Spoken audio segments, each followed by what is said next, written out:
Podemos? Respira, respira, Otávio, respira. Podemos?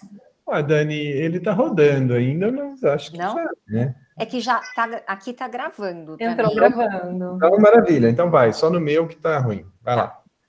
Então vamos lá. Boa noite a todos e a todas. Meu nome é Elaine Palandi. Eu sou mestranda do Departamento de Saúde Coletiva da FCM, sou orientanda do Nelson. Eu estou no laboratório há 7 anos, entrei como aluna especial, fiz parte de pesquisa, fiz parte da Liga. Hoje eu colaboro com as disciplinas 429 e 430 e também faço parte do grupo gestor do La Paz.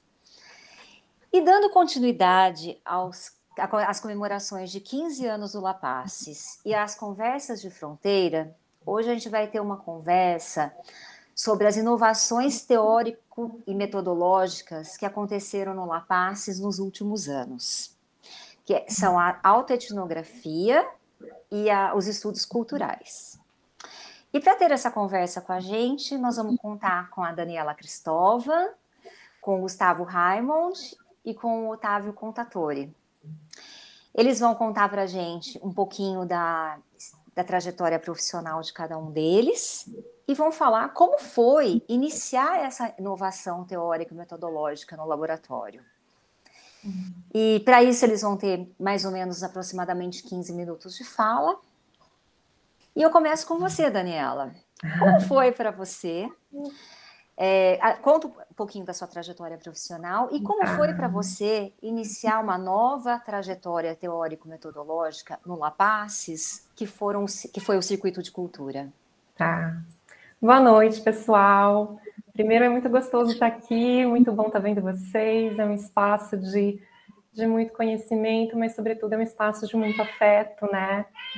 E eu trago isso porque isso foi fundamental também para a construção do trabalho, né? Sem dúvida nenhuma.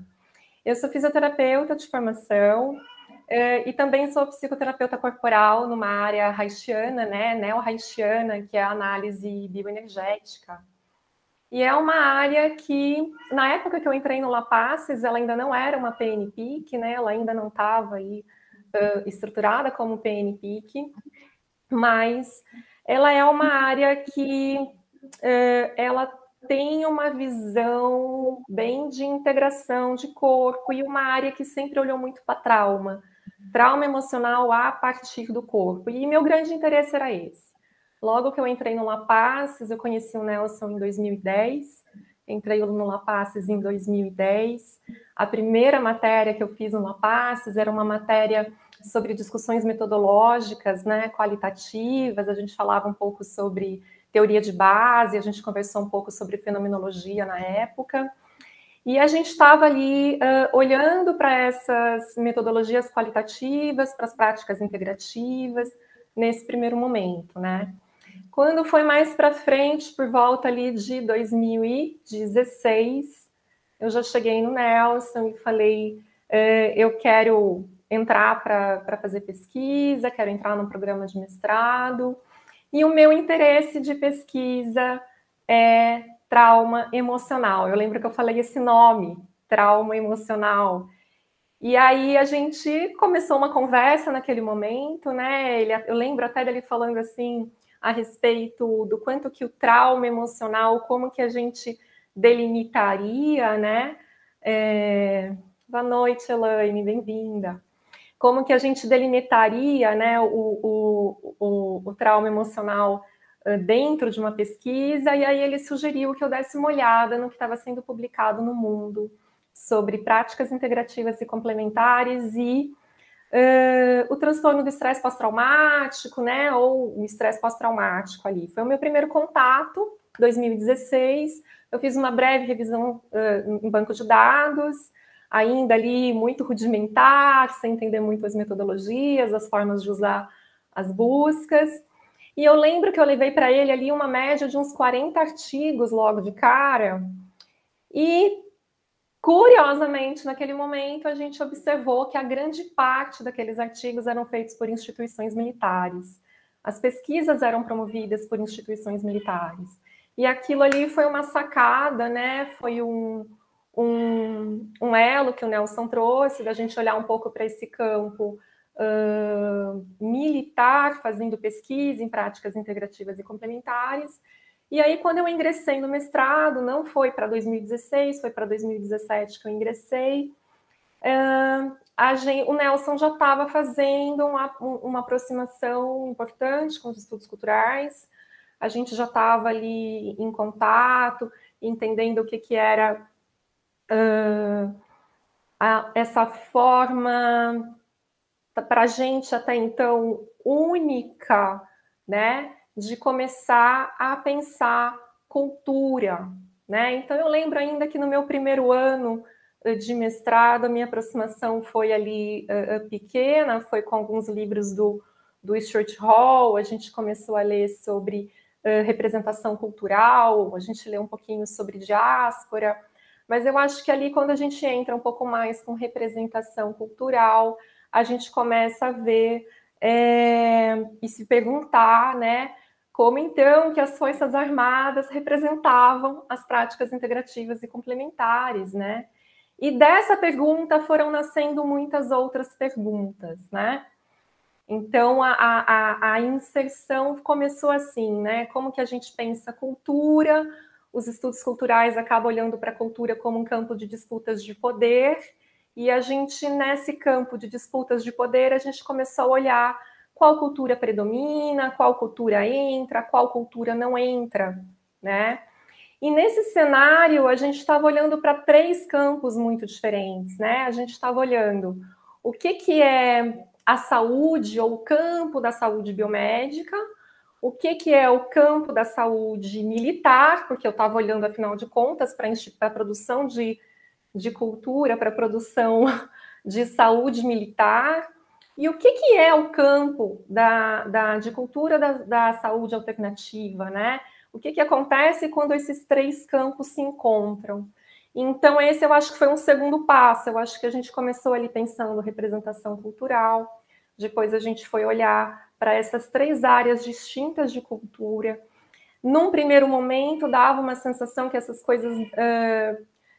que não existia uma coerência para essas coisas se encontrarem, né? Então, num primeiro momento, eu falava para as pessoas assim, vou estudar práticas integrativas produzidas por militares. As pessoas falavam, militar? Gosta de prática alternativa? Então, tinha esse grande estranhamento. E esse estranhamento, eu acho que foi muito importante, porque quando a gente começa a olhar para produções culturais e para quem está produzindo cultura, e cultura de saúde, no caso, isso foi contribuindo ali para o passo a passo, né?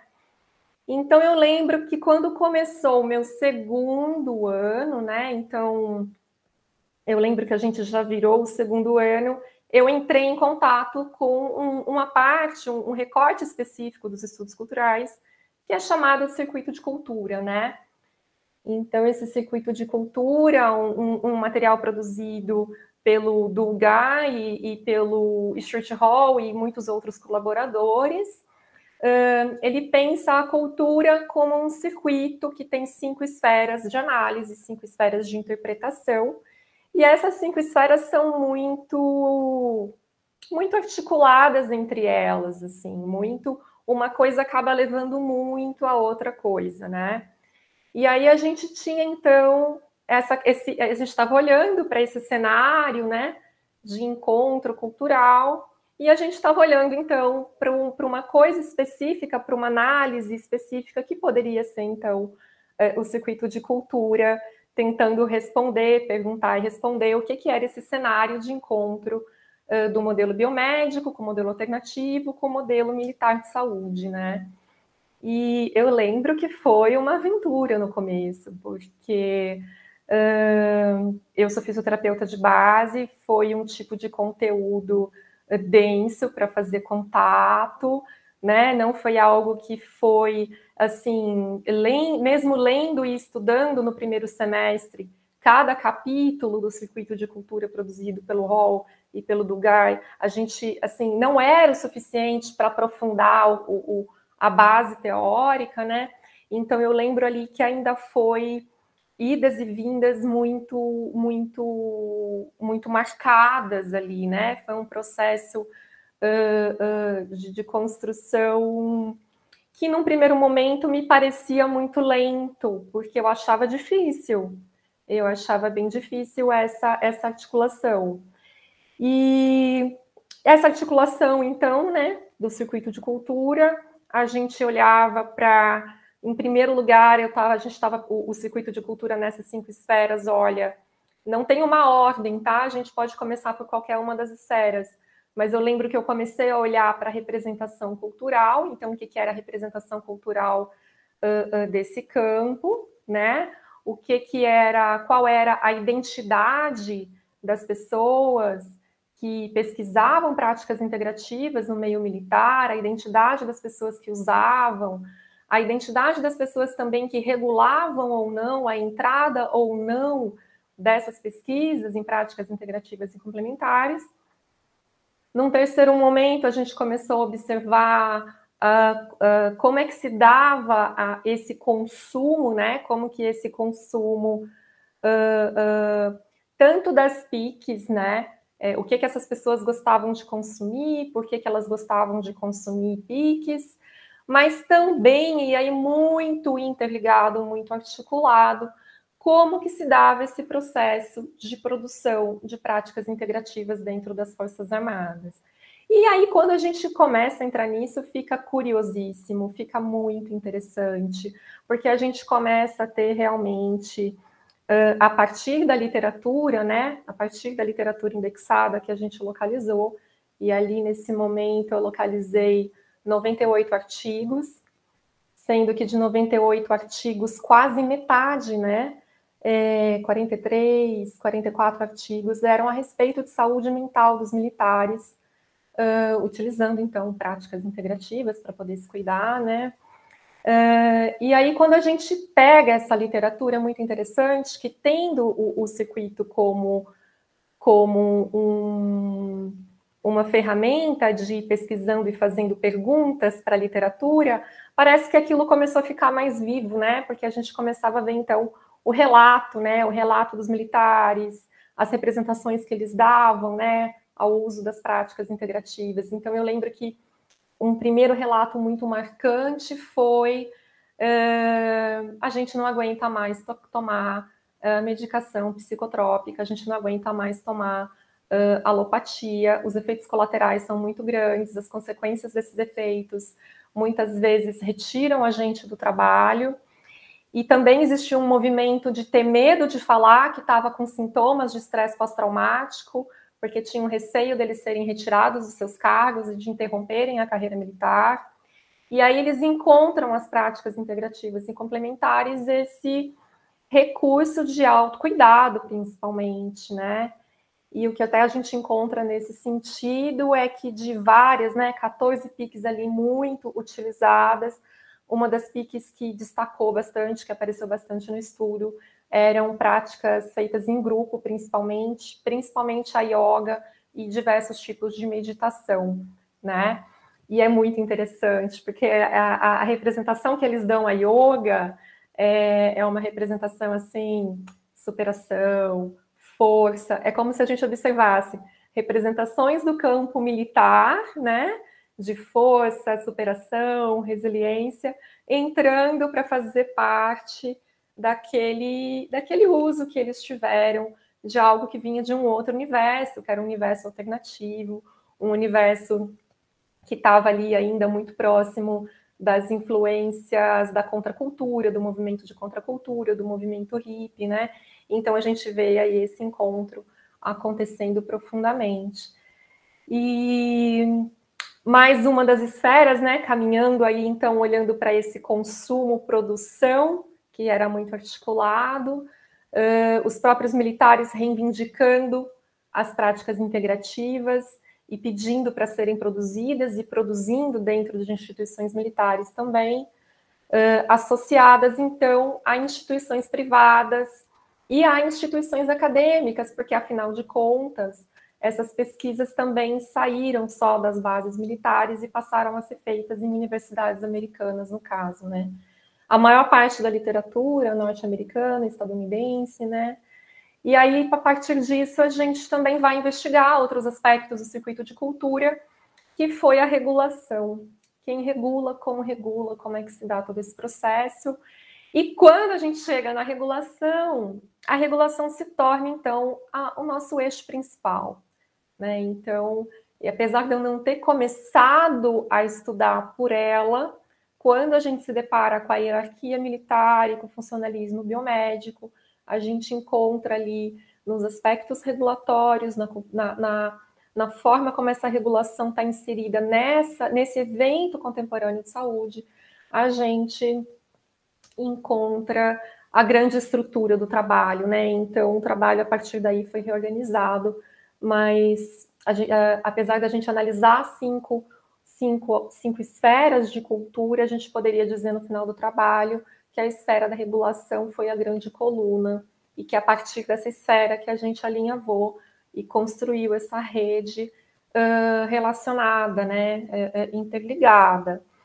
Então, foi muito difícil fazer a costura da ligação, ao mesmo tempo que hoje seria muito difícil pensar esta não ligação, essa não pensar alguma coisa diferente dessa possibilidade de rede, até porque ela é uma rede que ela não é fixa, ela é um tipo de conhecimento, ela é mais uma forma de pensar, uma forma de questionar, do que propriamente um conhecimento dado fixo. Não, essa roda, essa esfera com 5 itens, ela não está fixada, né?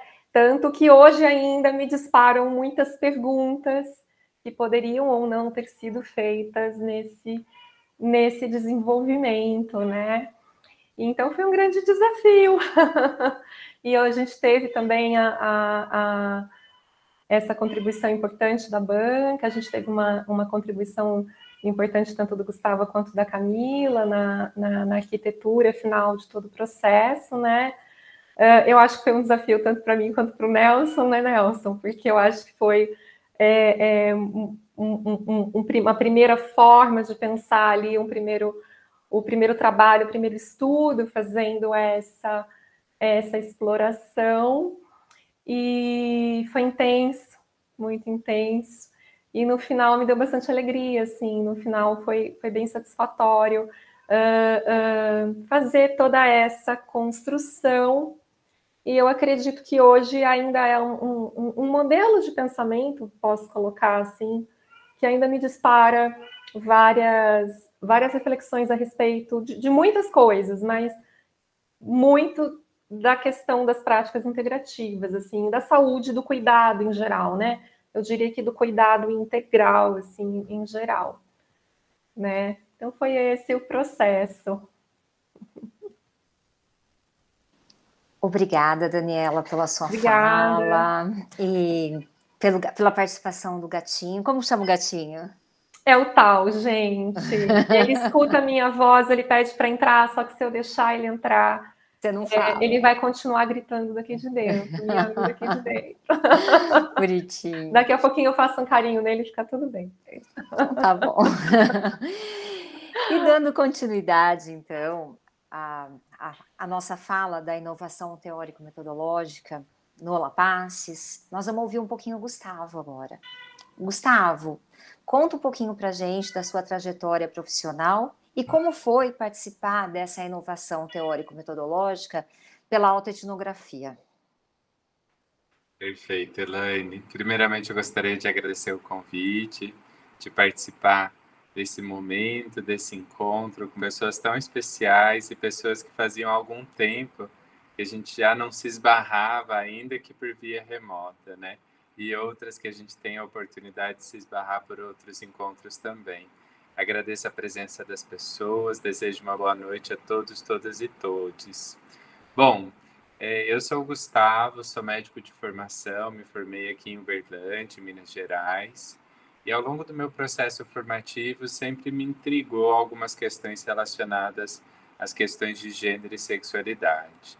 por eu me identificar como um homem gay, cis, branco, essas questões atreladas à forma que a formação era feita, me estimulavam a refletir, a pensar cada vez mais sobre isso.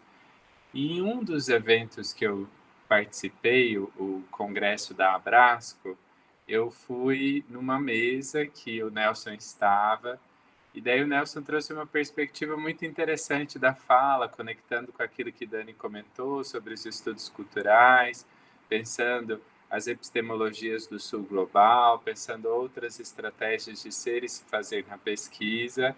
E daí eu falei assim, gente, quero fazer meu doutorado com esse cara aí, vamos se aproximar dele, vamos ver como que ele pensa as questões, né?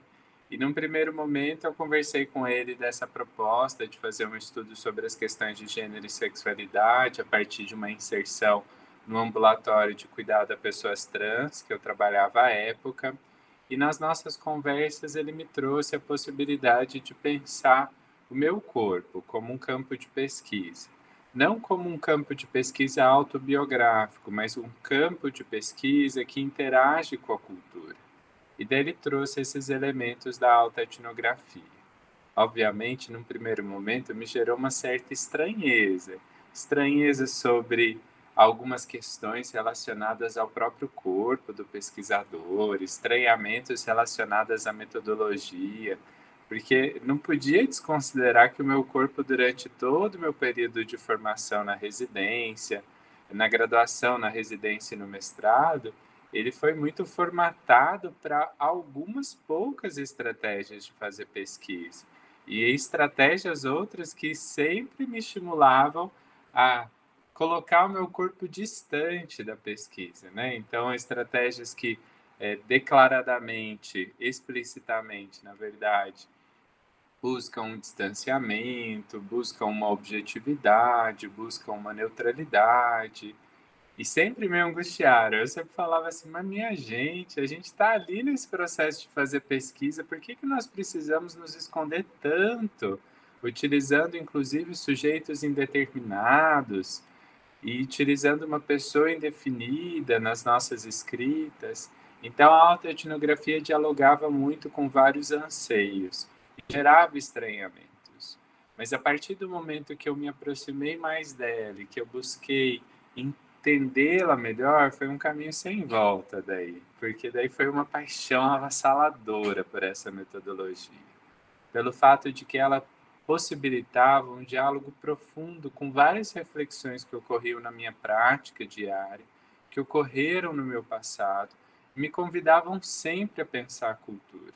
Então, a autoetnografia é um estudo que parte de um impulso autobiográfico para uma análise cultural, refletindo inclusive sobre as estratégias de escrita.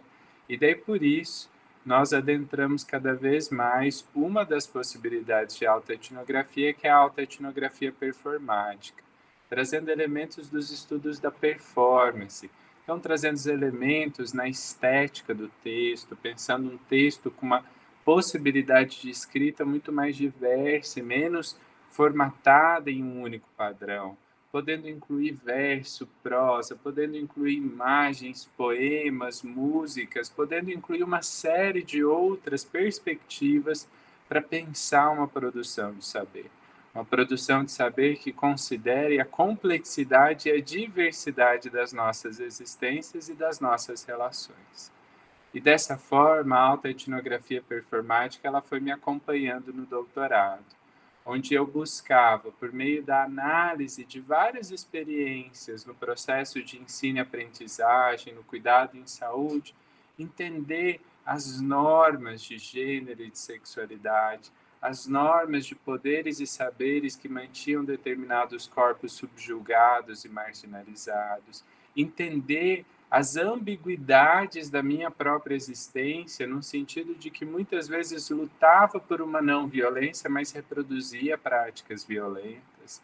Então, esse processo me permitiu ampliar o meu olhar para vários aspectos.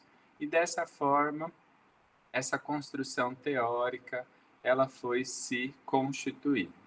É importante destacar que esse método, ele é um método também de análise, e que nós optamos por fazer um diálogo profundo com os estudos culturais, como a Dani sinaliza inicialmente, e também fazendo um diálogo profundo com vários elementos que pensam uma ciência mais crítica, como o feminismo negro, como as epistemologias do Sul, como os vários elementos que pensam a decolonialidade. Então, essas práticas, essas reflexões e esses apontamentos para pensarem as relações de poder e saber também potencializaram a escrita autoetnográfica performática. E é uma escrita que ocorre em primeira pessoa. Em primeira pessoa do singular, em primeira pessoa do plural, porque ela pode ser escrita por vários corpos, podem ter vários autores, autoras nesse processo, e essa escrita ela vai trazendo uma série de intersecções ou de não intersecções para que a gente possa pensar a realidade da pesquisa. Ideia muito importante destacar que esse processo ele não é feito sem tensionamentos. Como a própria autoetnografia já apontava nos seus primeiros estudos, há mais de 30 anos, há uma resistência muito grande do poder hegemônico de pensar outras formas que promovam uma diversidade, que vocalizem vozes, que sejam mais libertárias.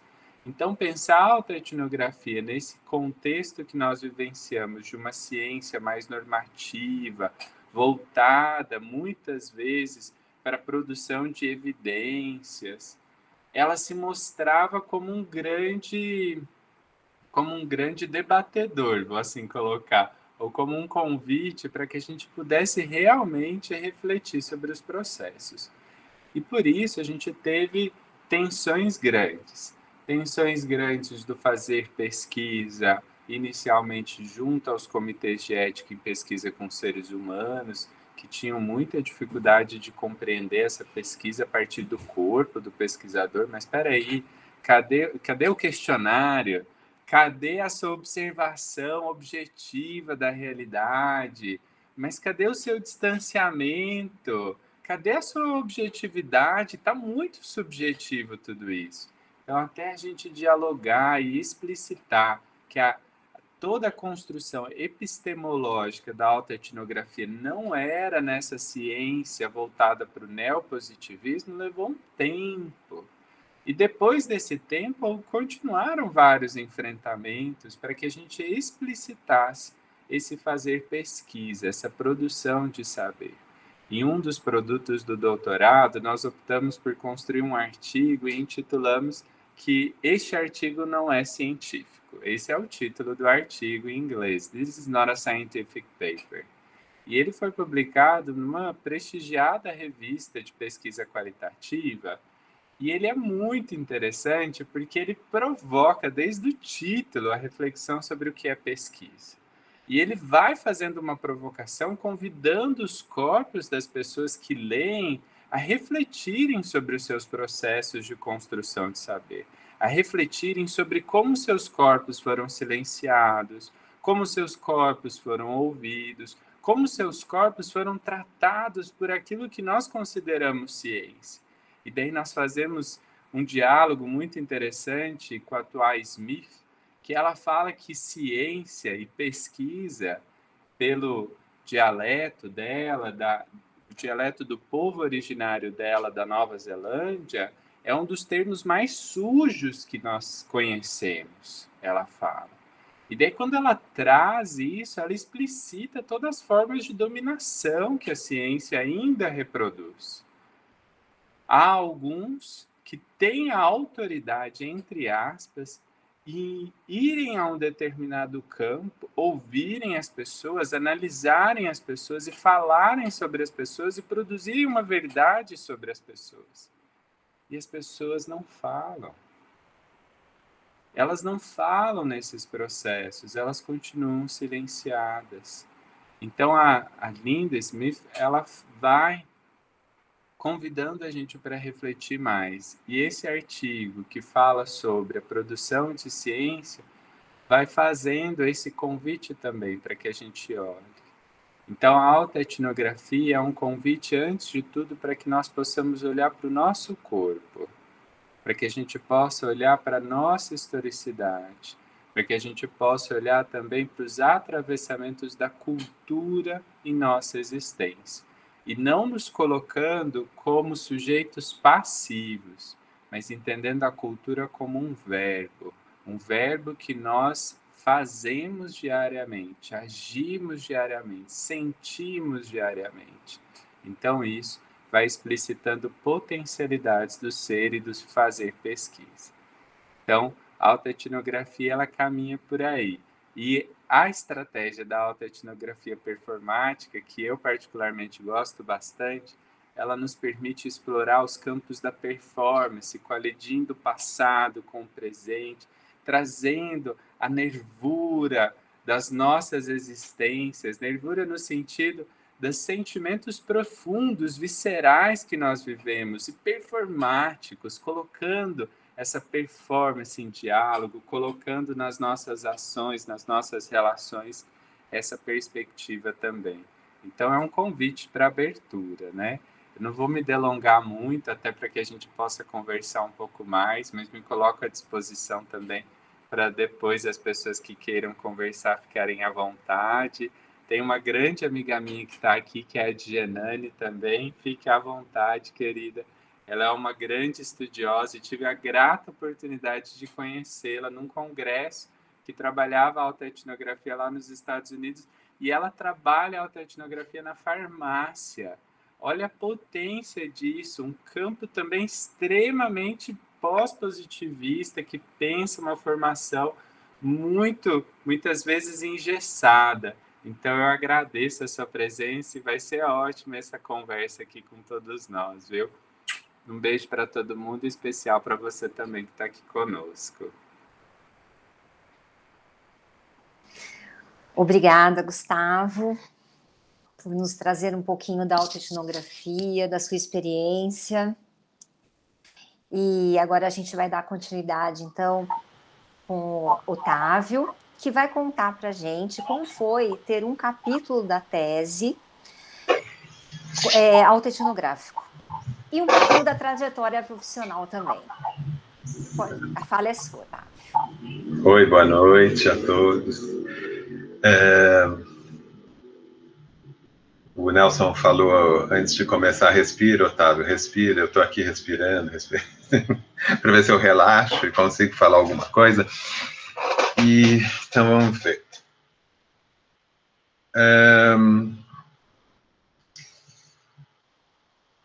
Eu sou um estudante e trabalho, né, sendo um profissional de medicina, de práticas da medicina chinesa, que hoje, na literatura, tem sido chamado de medicina chinesa clássica, porque representa os conhecimentos desenvolvidos na China, que engloba várias práticas que hoje são conhecidas, né? A mais conhecida é a acupuntura, mas tem a massagem chinesa, o Tai Chi Chuan, a meditação, as formas, né, os vários tipos de exercícios, e esse conhecimento como um todo, ele existiu com praticamente nenhuma influência do mundo ocidental até o século XIX. Depois, no início do século XX, a interferência da medicina ocidental foi ficando mais forte na China, na própria China, e depois esse conhecimento foi migrando para o mundo e se tornou, né, o que hoje a gente pode falar, a partir dos estudos culturais, um evento cultural multifacetado, porque ele existe na China, tanto na sua forma mais tradicional, como na sua forma já modificada e adaptada sob a influência da medicina ocidental, como expandiu pelo mundo, trazendo nessa expansão muito da sua raiz tradicional, como também sofrendo a influência da medicina ocidental e se transformando numa prática muito próxima à prática biomédica, à medicina moderna. Então, eu estudo e pratico, né, a medicina chinesa na sua forma mais clássica, porque eu fui aluno de um chinês que veio para o Brasil e que era um representante dessa linha clássica. Ele fazia parte de várias linhagens tradicionais na China, onde o conhecimento era transmitido e se mantinha, e se tem um compromisso de preservar o melhor possível as suas características originais. Entre as pessoas que recebem esse conhecimento. Então, é um conhecimento ligado ao taoísmo, que é uma corrente filosófica chinesa, e os taoístas, quando você se torna um discípulo taoísta, você tem o intuito de compartilhar, principalmente, mas compartilhar com muito respeito ao conhecimento original. Mas, no entanto, existe a mágica de que quando cada pessoa absorve um conhecimento, ela sempre vai estar acrescentando algo novo e algo seu.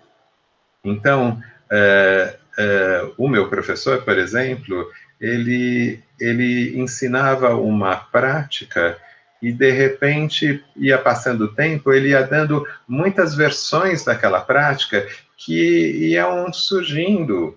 Então, tem uma dinâmica, algo vivo, algo que existe porque existem as pessoas, em primeiro lugar, e esse era um parâmetro importante, que para mim foi muito significativo, quando ele fala assim: a medicina chinesa, a filosofia taoísta, as práticas de meditação, todo esse arcabouço de conhecimentos, não tem valor nenhum. E aí, quando você ouve isso, você fica chocado, né? Eu estou aqui, né? Conheço o velhinho chinês, o mestre taoísta de medicina chinesa, e de repente estou aqui, né, querendo aprender, e ele fala que não tem valor nenhum, eu fico meio perdido, né? Então, completando, ele fala, não tem valor nenhum, porque a única coisa que tem valor é o ser humano. O ser humano é que tem valor. Então, todo esse conhecimento visa a preservação da vida, ou a dar condições melhores para as pessoas viverem, e principalmente na sua busca de autoconhecimento.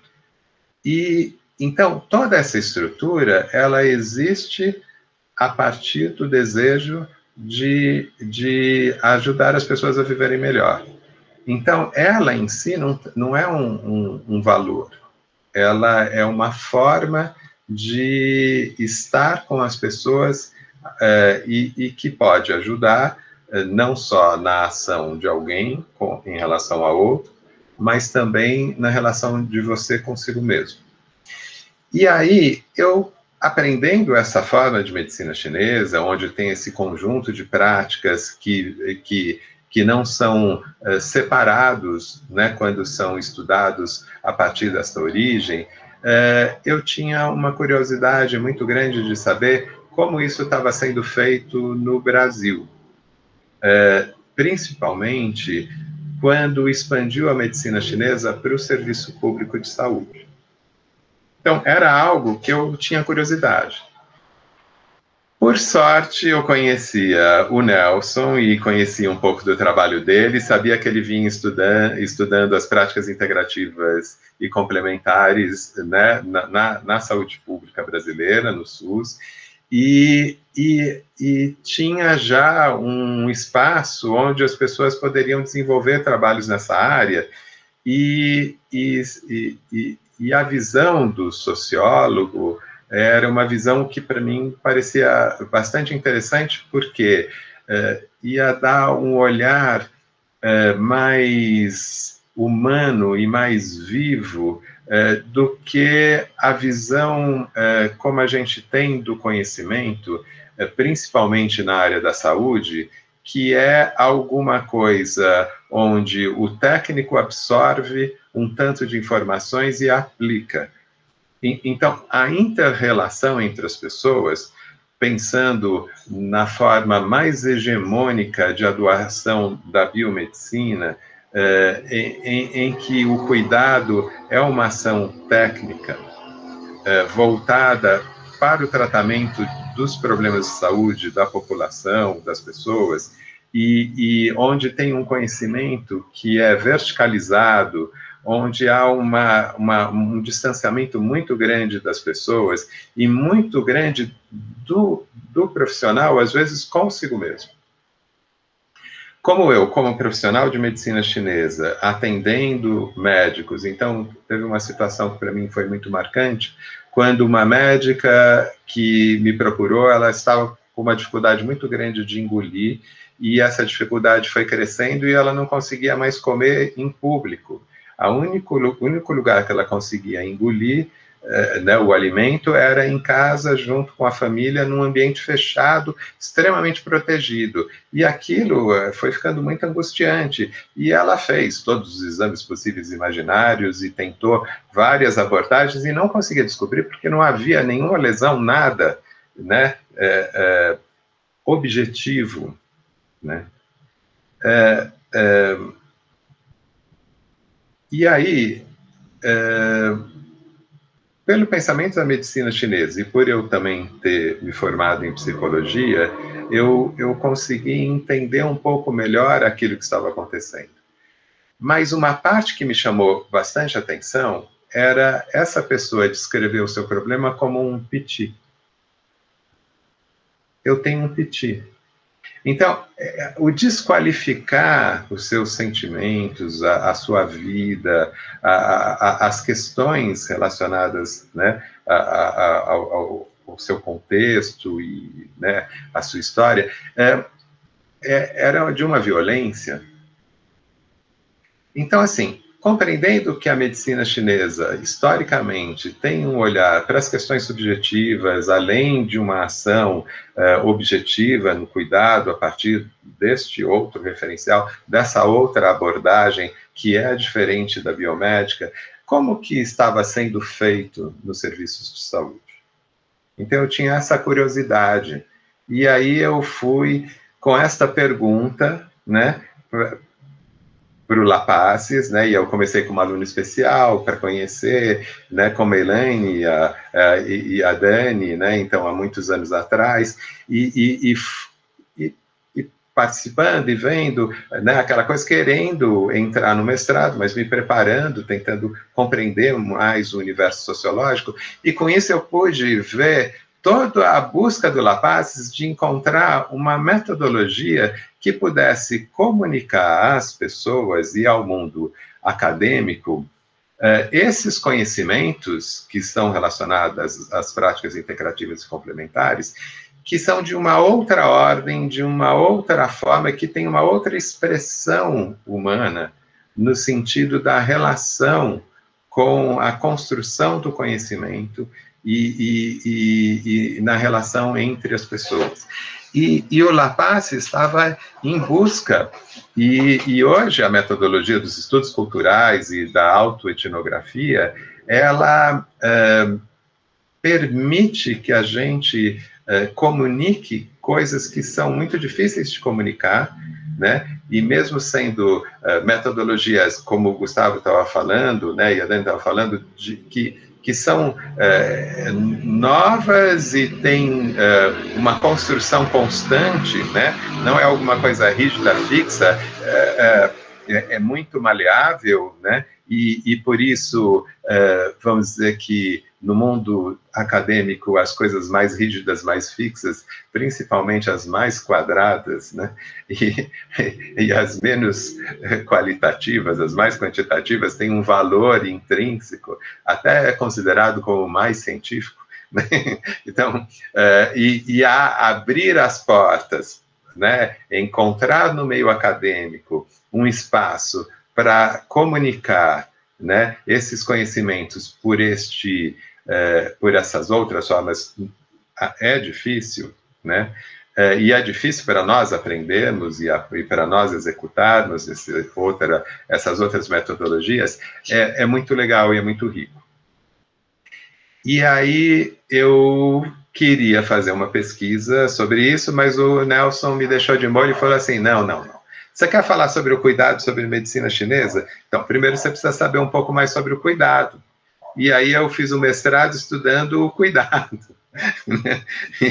E isso para mim foi maravilhoso, porque eu pude compreender muito mais sobre até aquilo que eu gostaria de falar, mas com muito mais embasamento, conhecimento. E quando eu fui fazer a tese, o doutorado, e desenvolver esse trabalho sobre a medicina chinesa, eu não tinha uma compreensão suficiente para fazer, como a Dani fez, seguindo os estudos culturais e toda a roda né, que se usa para poder formular o trabalho. Eu ainda estava cru, então o meu trabalho resvala nos estudos culturais e pega um tanto de outras formas que se inserem também nos estudos culturais, que fazem parte dessa visão ampla que os estudos culturais abordam, né, da cultura, dos eventos culturais, do que acontece nas relações entre as pessoas no mundo, né, com os conhecimentos, que é o processo de colonização, e que na medicina chinesa é muito forte. Então, eu pude tentar entrar por esse viés do processo colonizatório do conhecimento da medicina chinesa. E na questão autoetnográfica, eu tinha um problema em relação ao meu trabalho. Por quê? Como o Gustavo estava falando, a autoetnografia, ela vai trazer a perspectiva dessa questão de que é possível se desenvolver uma análise profunda sobre um conhecimento sem o pseudo-distanciamento que a academia diz que existe. Só que qualquer pesquisador, quando ele escolhe um tema de pesquisa, não foi Deus que o iluminou ou alguém que mandou ele fazer, ele escolheu porque ele quis, porque ele se interessa, porque ele gosta, porque ele acha relevante, porque tem sentido para ele, né? Até porque ele foi fazer parte do laboratório X, que se estuda determinada temática, né? Então, alguma coisa ele participou do processo. Então, esse distanciamento é uma falácia, não existe esse distanciamento, essa objetividade toda, que se tenta vender. Sempre há uma relação intrínseca com a vida da pessoa. Então, assim, havia uma questão de que eu tenho um conhecimento de medicina chinesa. Eu estava entrevistando profissionais e usuários que estavam utilizando medicina chinesa nos centros de saúde de Campinas, na atenção básica em Campinas. Essas pessoas traziam uma informação sobre medicina chinesa. E havia uma prática com a medicina chinesa que estava lá descrita por essas pessoas. Mas eu posso falar na literatura da medicina chinesa e tentar falar o que a literatura diz e o que a prática dessas pessoas diz e fazer, né, um intercâmbio entre essas formas, interrelacionar essas formas, mas também como falar de uma experiência que eu tenho, de uma experiência que eu vivo, e de um conhecimento que eu sei que é acessível, mas nem todas as pessoas que estudaram medicina chinesa e que trabalhavam com medicina chinesa no SUS tiveram oportunidade. Aprenderam algumas coisas que eu tinha aprendido, outras não, então havia diferenças. E como falar disso do ponto de vista da vida das pessoas quando você vai aprender um conhecimento e quando você quer transmitir para alguém uma informação. Porque a medicina chinesa não é só algo aplicável. Você aplica uma técnica numa pessoa que é totalmente passiva, recebe e vai embora. Como são muitos procedimentos biomédicos, em que a pessoa não precisa saber nada. Aliás, ela só recebe algumas indicações quando é dado, né, do que ela não deve fazer e do que ela deve fazer a partir de uma perspectiva biomédica, e não no desenvolvimento do autoconhecimento e do autocuidado autorreferenciado, e com uma compreensão de que aquela pessoa, ela constrói o seu conhecimento na sua vida, e ela tem muita informação para falar sobre si. Como, né, abordar algo que possa ser uma interação entre o conhecimento do técnico, do terapeuta, que a partir da sua formação encontra uma pessoa, mas que também tem um conhecimento. Então, quando você pode juntar tudo isso, né? E eu tive uma experiência disso, não só como profissional, mas também como aprendiz de medicina chinesa, como meu professor, na forma como o conhecimento da medicina chinesa clássica é transmitido. E aí, o que eu busquei com um capítulo autoetnográfico? Então, descrever esta experiência,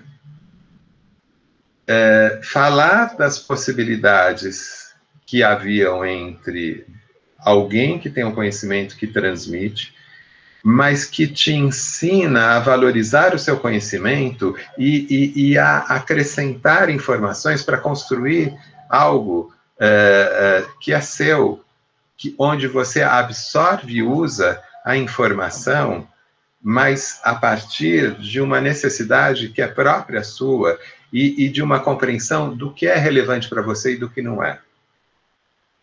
E essa forma de cuidado, que está implícita na medicina chinesa, eu via que os profissionais tinham tentativas de fazer isso, né? E que os usuários do serviço tinham vontade de absorver algum elemento desse tipo. Mas também via as dificuldades. Então, como abordar que existe uma forma, que existe um conhecimento? Então, a autoetnografia, ela me possibilitou, né, fazer essa ponte, né, e levar uma informação que não existe na literatura, porque é uma informação da vida das pessoas que não está transcrita e que é muito dinâmica. Então, na verdade, você tem que falar de ideias gerais de comunicação, porque é tudo muito vivo na relação. Mas isso é algo que é possível.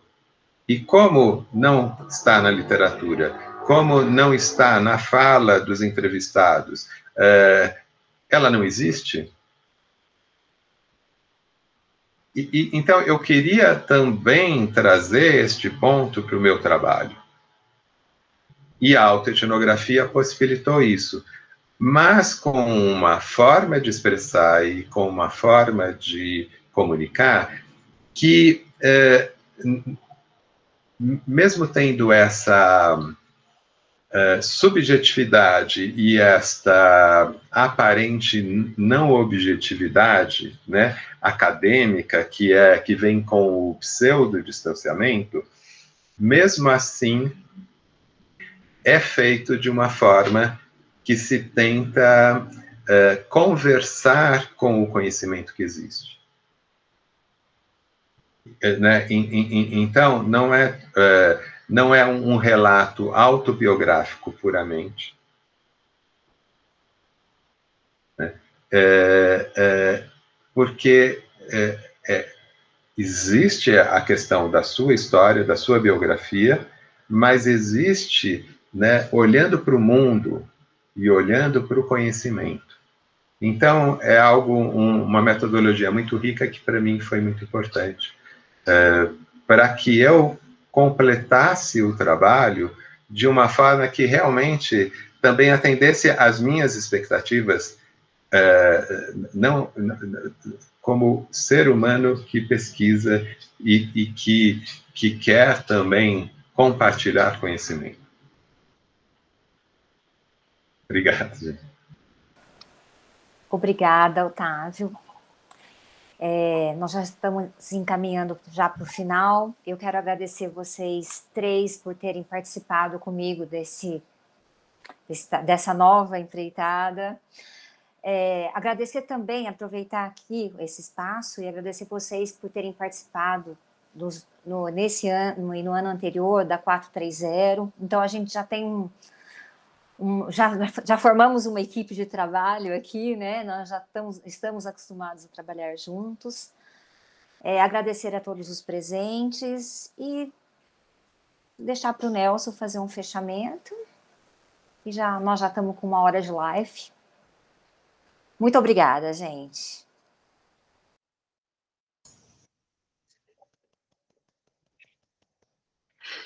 Queridas, queridos, eu queria perguntar se as pessoas querem abrir as câmeras para a gente se ver um pouquinho, se tem... acho super importante, a Mirella está chegando no laboratório, está querendo fazer pós com a gente, e acho que escutar vocês é muito vivo, né? Assim,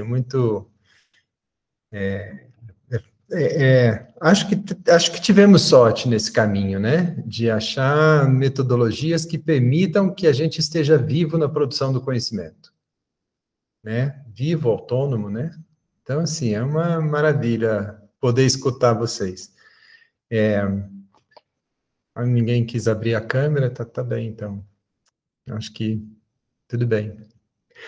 Eu quero agradecer muito, gente, e dizer que é um prazer. Muito bem, Franklin, seja bem-vindo. Genani também já abriu aquela hora. A Dani deve estar ocupada também. Queria saber se alguém tem alguma pergunta, algum comentário, alguma questão. Oi, querida. Elaine, Genani, Franklin, Dani, Mirella, alguém gostaria de fazer alguma questão? Não? Não? Então tá, então muito agradecido. Além de tudo, é surpreendente, o tempo passa, a Dani contando da pesquisa dela, assim, eu falei, nossa, que legal, cara. Que legal que a gente fez isso. Dani, a gente está devendo esse artigo, cara. A gente está devendo esse artigo, Dani. Cara, assim... Nelson, a minha dificuldade está sendo agora desarticular dentro de pensando o formato dos artigos. Eu estou com 3 modelos aqui para te apresentar, nenhum concluído. Maravilha. Mas vamos tentar andar com isso, porque... Tá. Assim, essa é um tema muito invisível ainda entre nós, né? Assim, o uso que os militares têm feito sobre as práticas integrativas, né? E essa apropriação, né? Assim, é muito interessante essa translação, né? Da hierarquia militar para a hierarquia dentro das práticas integrativas. É muito interessante esse processo, né? Mas, enfim, obrigado. O Gustavo, muito agradecido também. Essa tese que precisa virar livro também logo, né? Logo a gente vai fazer isso. E o Otávio, temos escrito vários artigos também, acho que a tese rendeu também a colaboração com a UFSCar, com a TO Social, né? Em que a Ana é professora, temos feito isso junto, então um prazer muito grande. Gente, para mim é puro privilégio ter vocês como companheiras e companheiros. Acho que é angustiante abrir caminho novo, a gente fica bem perdido, mas é muito prazeroso, né? Então, eu agradeço muito. Agradeço a presença da Elaine, da Ginane, do Franklin, da Dani, da Mirella, e agradeço vocês, Elaine, pela condução. Em breve você será mais uma que conclui o mestrado, que vai fazer essa apresentação também. Tá certo, Nelson. Obrigada, gente. Valeu, gente. Obrigada, Tchau, gente. tchau. Obrigado. Tchau, Um grande abraço a todos. Obrigada. Saudade. Beijo, saudade. Boa Obrigado, noite, gente. beijo. Tchau. Boa noite.